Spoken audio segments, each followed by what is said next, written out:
If you own a second gen or even a third gen Nissan Frontier, you need to watch this. The bed of the Nissan Frontier is bolted to the frame in 4 spots, 2 towards the front and 2 towards the rear. But due to what I can only describe as a design flaw, the front passenger side mount has a tendency to fail.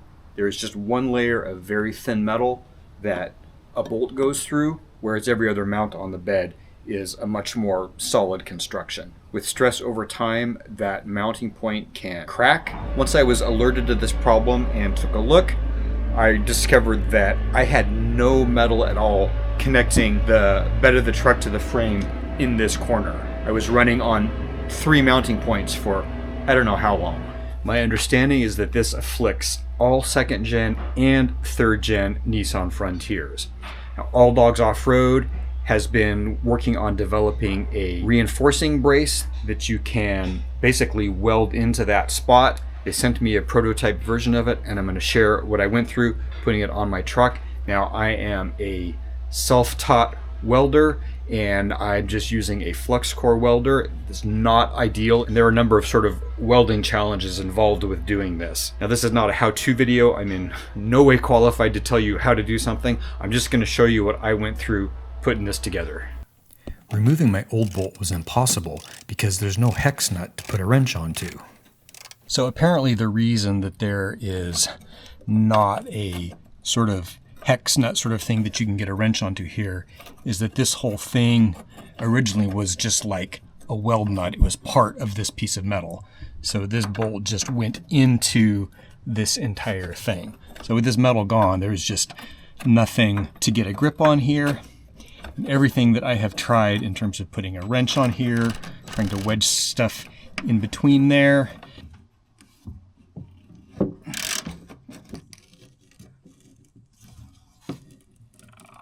Nope. Still just gonna... Plus ample amounts of PB Blaster. Nothing has enabled me to break this loose. So the suggestion I've received is to cut it off. No way to get in here with a cutoff wheel. So I'm going to give this a try with the old Sawzall. If I can't get through it with this, I'm going to have to find someone who's got a torch or something. These were the blades that they recommended to me at the hardware store to cut through a bolt like that.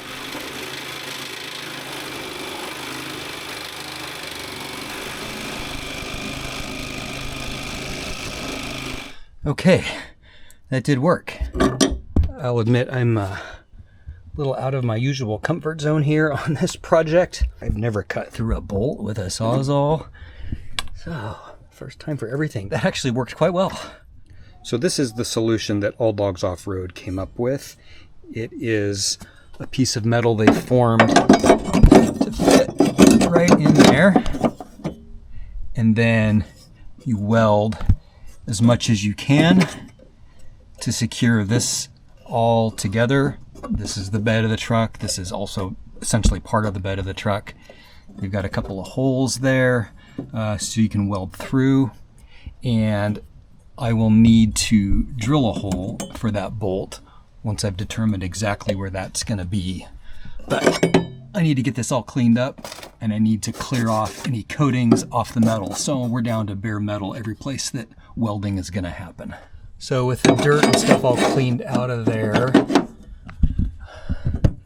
I can see that probably this like U-shaped piece of metal that the bed rides on has sort of spread out. So I don't have a really super good close fit there. I don't know if I can just hammer that to get it a little closer.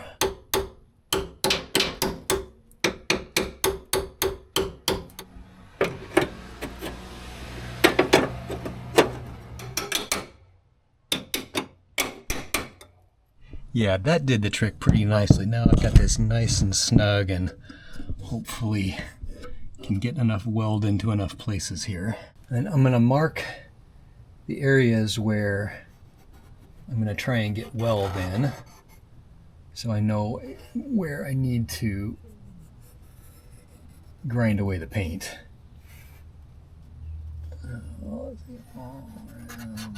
Also, I need to mark where that bolt hole needs to be. That's going to be easier to drill on the drill press for sure.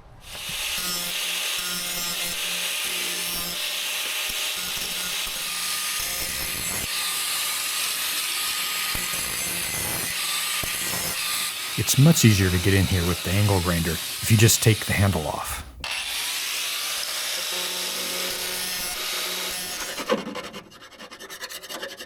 Because the tub of the truck bed has a little bit of a curve to it right here, the bracket is kind of moving a little bit away in these spots, and so I'm going to cut just a little bit of that metal out just to help it fit that curve a little bit better. It's a good idea to lubricate with a little oil when drilling through steel. This metal also still has like grease and mill scale on it, so wherever it's going to get welded probably needs to be cleaned up a little bit also. Also, it occurred to me that there's going to be some surfaces of this that I'm not going to be able to get paint on once this is welded in there. So I'm going to put some paint on now. I know some of it will probably burn off during welding, but at least I get some paint on, and then we'll do what we can afterwards. Well, I was about ready to start welding, and I realized that if I take a little of this off, then it's going to expose a surface of that replacement bracket that's going to give me more places to weld. And one final detail to bear in mind is that you want to make sure that whatever is on the inside of your truck bed, right there in that corner, that there's nothing that's susceptible to heat, because this is pretty thin metal and this is going to get really hot when we're welding it. Final detail. I keep tweaking this and things bend a little bit, and I'm pushing that in. I just want to keep making sure that my bolt is going to go through with no problem, and we're good.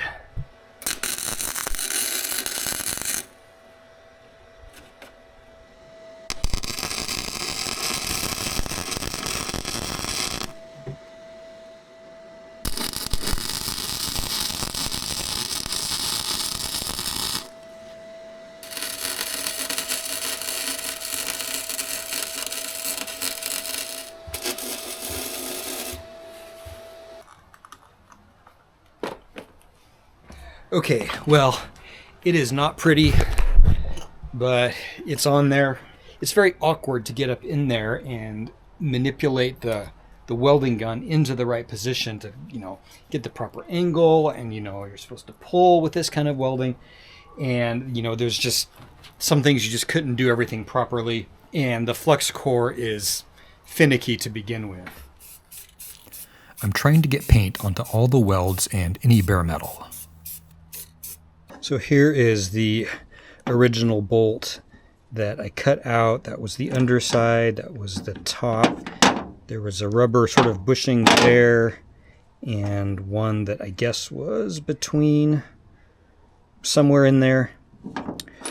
I got a couple different lengths of grade 8 bolts to make sure one would fit. Nut, grade 8 washer, and the closest thing I could find at the hardware store was these neoprene washers. It's pretty close to what was in there. We'll see how those do. By pushing up on the truck bed, I'm able to slip a rubber washer between the truck bed and the frame mounting point.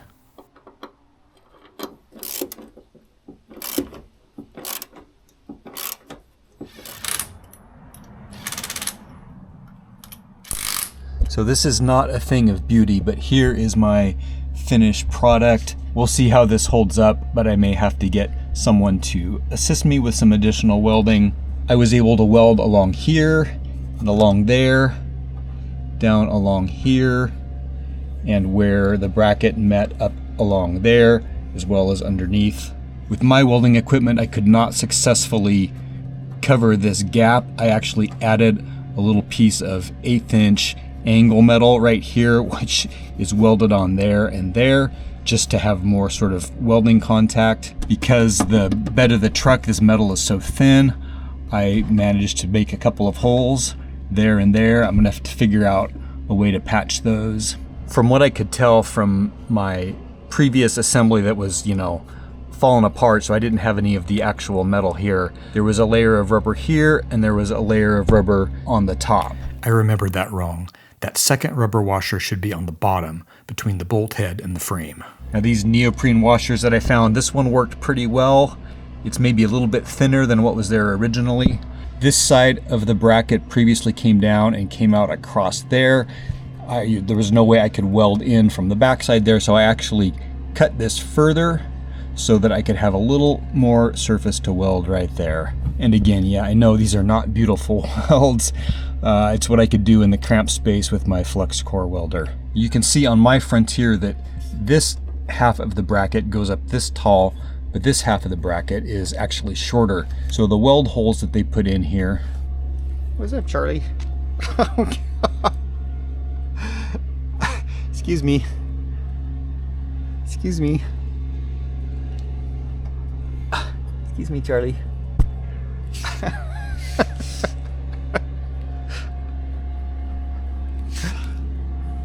I was unable to make use of those weld holes because it's just open behind them. What I should have done is actually just drilled some additional holes lower down so I could try and push some weld through.